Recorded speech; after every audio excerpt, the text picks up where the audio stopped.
আসসালামু আলাইকুম করিম চাচা। ওয়ালাইকুম সালাম। আপনার নাকি একটা বাস্তব জীবনের গল্প আছে, সে বাস্তব জীবনের গল্প আমরা একটু শুনতে চাই আপনার মুখ থেকে। বলেন। আমি আমার জীবনে কষ্ট করে ভাত খেতে হইতো না, আমি জীবনে যা পাইলাম তা আমার শরীর গেছে। আমি একজনের বাড়ি হ্যাঁ, মাইনে ছিলাম। কত বছর? লোকের বাড়ি মাইনে থাকলি 10 বছর মাইনে ছিলাম। এক মাঠের মধ্যে সেখানে সুড়ির আগে বসত করতো, মানে তারা ইন্দু সেখানে নাঙল সরষে আমি গড়তে বুঝতে পেরেছি এই জায়গাটায় কিছু আছে। ও মানে লাঙল চাষ করছিল না জায়গাটায় বুঝতে? লাঙলের চাষ করছিলাম। কত কাঠা জমির বুঝতে চাষ করছিলেন? 25 কাঠা। 25 কাঠা বুঝতে? হ্যাঁ, 25 কাঠা বুঝি বাগানের কল। বাগানের কলে আমি সেই জায়গায় আমি চাষ করছিলাম। যারা গড়তি এ মুঠা নিয়ে যাচ্ছে, ও মুঠা নিয়ে যাচ্ছে। এবার ডান করছি বারে গড়তে করতে যা, হ্যাঁ গড়তে করতে একটা বাগানে যাই আসলাম। কোনো শেল আজকে মুখ একটা বাগানে যাই লাঠি নিয়ে হেই হেই কোনো একটা শেল বেরোলে না।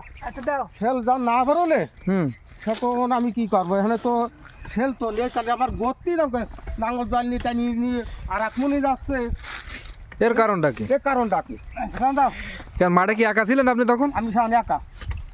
এখন ওই জায়গায় আমি এখন গরু তো যাচ্ছে না, গরু পিটুচ্ছে। আমি ওই ওই আতরে গরু যাচ্ছে না, গরু পিটু ইতে ধরলাম, বুক বাদাই খাইছি। বুক বাদাই যখন খাইছি ধরেছি নাঙ্গলের মাথা খরাস করে উঠি, নাঙ্গলের মাথা আচ্ছা নাঙ্গলের মাথা খরাস করে উঠি। এইবার আমি মনে ভাবছিস কি এইবার ছুরি ডাইনি বসত করতো। এইটা ছিল একটা পেয়ারা গাছ।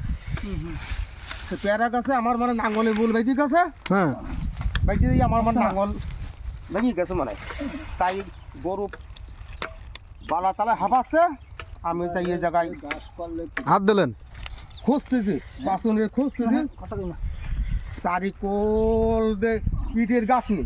হ্যাঁ, এই একটা কাঁসার ডাবুর পোতা আর এই একটা কাঁসার ডাবুর পোতা মাথায় ওই যে ইন্দুকে যে চেরাক। হ্যাঁ, তাই হচ্ছে মারা হয়ে গেছে। হ্যাঁ, মারা থাকলি হ্যাঁ, আমি পাছন দিয়ে খুঁজতে দুই ডাবুরের গলা বের খেলা দিছি। গলা যখন বের খেলা দিয়েছি আমি তো সব বুঝতাম না। আমার মাঠের মধ্যে চারিকোল দিয়ে ইট দিয়ে গাঁথা, মানে ডাবুর পোতা কেন? এবার আমি তখন কেমন মানে জায়গাটাতে কেমন টাইমটা কত হতো তখন? ও 12টা 12টা বাজে তখন? হ্যাঁ, এখন 12টা বাজে। তখন কোল দিয়ে ডেগাতা। এবার আমি খুঁজতে ডাবুর গলা সঙ্গে খুঁজে এলা দিলাম। খুঁজে এলা দিয়ে ডাবুরে নাড়া দিচ্ছে। তাও ডাবুর লইছি না, শুকনো মাটি তো কার্তিক মাসের দিন, শুকনো মাটি। সেই জায়গায় ডাবুর পোতা দিয়েছে, জাকি করতেছি। ডাবুর আর উড়াতে পারতেছেন না, উড়তেও পারলাম না। আমি করছি বলেন শুকনো মাটি তাহলে ডাবুর পোতা কেন? কারণটা কি? এবার ওইভাবে একটা হিন্দু মহিলা ওই বাগানে গিয়েছে গরু বান্তি করলে। আমি কাছে ও বৌদি, আমি নাঙল সরষেছি এখানে ডাবুর পোতা কেন শুকনো মাটিতে? একটা মহিলাটা যখন উই মারি যখন দেখবে আমার হাতে ডাবরটা সরিয়ে শুকনো মাটি ফাঁক হইয়ে পাতালে চলে গেল। পাতালে যখন চলে গেল তখন মলদাফার আইবালি মাস্টার, তারপরে নেকস খোলা, ওরা দুই ভাই আইছে। এসে কত কি উলিয়াই গেছে, করিম টাকা পাইয়েছে। এখন করিম যখন টাকা পাইয়েছে তখন কত কি আমি পাইনি।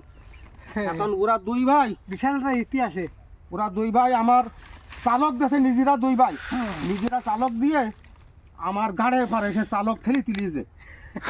কত যাইতে তুই টাকা পাইছিস? আমি পাইনি। তা ওরা বিশ্বাস করতে না, তুই টাকা পাইছিস, তুই টাকা ফেলা। আমি পাইনি। তা ওরা শুনলে না। এর আমার কাপড় চোপড় খুললে বাগানে এখন দেখলে কোনো জায়গায় টাকা টুকি পারে না। এখন মানুষজন সারকল 200 লোক গেল, 200 লোক গেলি সেখন কাছে কি এই খোঁজ, সব বাগান খোঁজ, বাগান খুঁজে কোনো জায়গায় টাকা পালো না। এই বাড়িতে যে যা পারিস কুদাইল নিয়ে আয়, কুদাইল আনিয়ে সে বই সব খুঁজে পেয়ে দিতেছ। হ্যাঁ, গর্ত খুঁজে এলা দিলে অত বগদি কানে এক টলি ইট হ্যাঁ। উঠিছে এক টলি যখন ইট যখন উঠিছে টাকার পালে না টাকা পালে না সেখন আমার মানুষরা ডা দুই মাইতিছে তুই কনে কি করলি সে টাকা বের কর এতলা টাকা পাই এইবারটা বাড়ি চলে গেলাম বাড়ি চলে গেলাম শেরালি মাস্টারের বউ হুম আর শেরালি মাস্টারের মা হ্যাঁ আপনার বাড়ি গেছে রাতে হ্যাঁ বাড়ি যাই আমার গোল করে বসাইছে রাত্রি হ্যাঁ রাত্রি গোল করে বসালি কষাকে কয় ডাবুর পাইছিস আগে 2 ডাবুর মানে রাগের চোটে করছেন এই কথা হ্যাঁ না আমি 2 ডাবুর পাইছি তাহলে 2 ডাবুর পাইছি এখন মাস্টার বসান কি করছে কি করছে মাস্টার বউ? মাস্টার বসান করছে কি ওই আমাকে বুড়ো পুচি ঠিক আছে আচ্ছা সেই টাকা শেরালির আর আমার ওই জাতি মনে নেই সেই টাকা করিম পাইছে করিম নিয়ে যাবে কে সস্তা ও 2 ডাবুর আমরা নেব আচ্ছা খেলা কাহিনী শেরালি মার কাছে কি ও তুমি চুপ করো মানাওকে আচ্ছা বেতিন দা নিয়ে নেই আমাকে বুড়ো পুচি ঠিক আছে সেই টাকা ও করিম যাবে কে সস্তা ও সব আমরা নেব আচ্ছা বেশ ভালো কথা ওই টাকা ওরা পাশে রাত্রি শেরালি এখন বড় মাছের মাথা গোশ মাছ আমার রাত্রি খাওয়ালে আবার জম্মের খান খাওয়ালে আমি আমার খাওয়াতে লাগলো ইয়েতে আমি আর সে টাকা তো আর গেছে টাকা আর করে পান্তা আনবো টাকা তো আর ভালো না আচ্ছা ঠিক আছে টাকা কোনো জায়গায় খুঁজলি মাছ একবার একটা হিন্দু মানুষ তার ডাইছে সে পাতালে চলে গেছে টাকা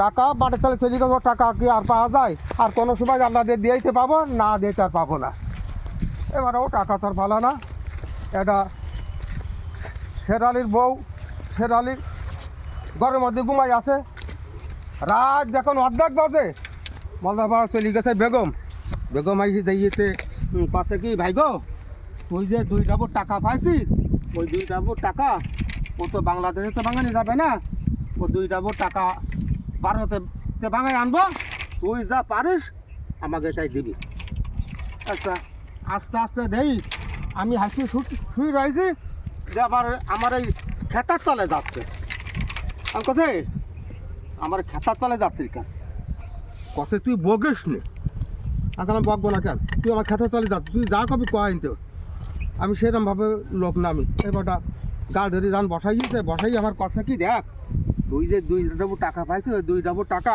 আমার কাছে দে আমি কালকে ইন্ডিয়ায় যাব ইন্ডিয়াতে বাঙাই আনবো আমার দিস আর তুই দিস আমি বললাম তুই দেখ তুই চলে যায় আমি দেখ করে পরে আচ্ছা যাক ওর সাথে আমি যদি ওর সাথে যদি নানান তাল যদি করি এই রাত্রি তাহলে একটা নানান তালটা হয়ে যায় নানান তাল তো তোমরা তো বুঝতে তো পারতে যাও বাবু হ্যাঁ আচ্ছা ঠিক আছে তা ওর ওইভাবে বুঝে দিয়ে পাঠালাম বাড়ি গেল পরের দিন কাছে টাকা দিলি না আবার আইয়েছে রাত্রি আইসি আমার ওই আমার খেতার তলে যেই আমার বুঝোচ্ছে আমি কলাম কি দেখ